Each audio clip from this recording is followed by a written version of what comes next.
Wouldn't you like to deliver the perfect sales presentation? Sorry, it ain't gonna happen. We're all gonna make mistakes, but we can avoid the truly tragic mistakes. Let me share with you 3 deal-killing mistakes that salespeople make.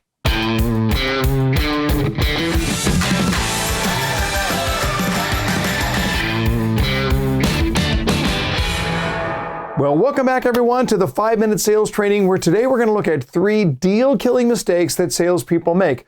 Now listen, I need you to be bold here. In the comments below, go ahead and tell us about one of those mistakes that you've made during a sales conversation. Maybe it was a long time ago, but put it down anyway. I promise you, you're among friends. And while you're commenting, please be sure to hit that like button and subscribe if you've not done so already. Now listen, sales is a complicated game. It's complicated even in the best of situations. It's even more complicated when we make mistakes. And you're going to make mistakes. If you've been in sales for any time at all, you know that you're going to run into struggles and challenges and trials that you just can't overcome. Sometimes you just say the wrong thing. I'm going to confess to you right now, I once said something during a sales presentation. It was a slip of the tongue, but it was so heinous and so embarrassing that I still don't talk about it with anyone today. Don't even ask. Look, those things happen. You can hardly prepare for them. But what can you control? And more importantly, how do you stay out of trouble? Well, what you can do is pay attention to those things that are most likely to cause a sale to go badly, those things that are in your control. So let me share with you 3 such things right now. Here's the first common mistake that we see. The mistake is neutral energy. You see, when I talk about the energy of a salesperson, it's not so much a contrast between high energy and low energy. The contrast is between positive energy and negative energy. But even that requires further explanation, because as I go out there, I talk to a lot of salespeople in different industries, and I don't typically see truly negative energy. What I do see is a whole lot of neutral energy. All the energy that you would expect to find at a post office. This isn't a post office.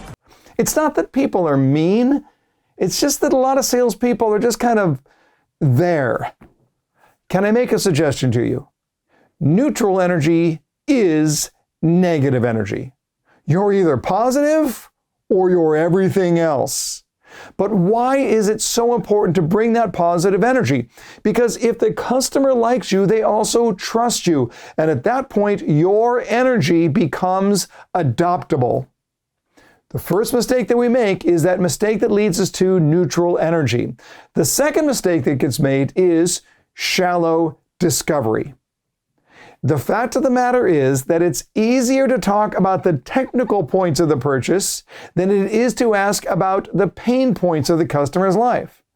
It's easier to talk about timing than it is to talk about dissatisfaction. So the question I have for you is this: how much do you care? How much do you care about what's going on in your prospect's life and in their world? Let me ask it another way.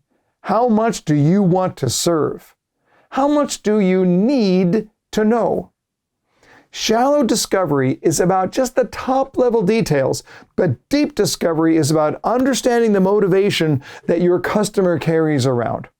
So we have neutral energy as a problem. We have shallow discovery as a problem. The third mistake that salespeople make is they make it difficult for the customer to make a decision.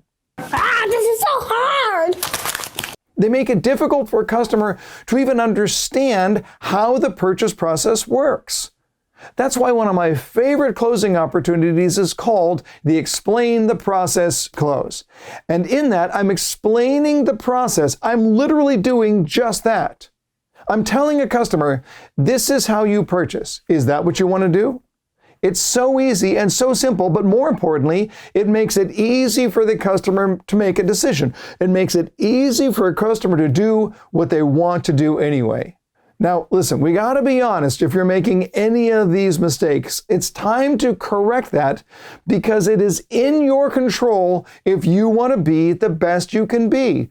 Be honest and lean into it. How you doing with those top 3 deal-killing mistakes? Hey, thanks for watching today's 5-minute sales training. And if you haven't heard about the app Sales 365, you can join the community just over at sales365.io. We're turning top 10%ers into top 1%ers, and we want you to come along. Until next time, my friends, learn more to earn more.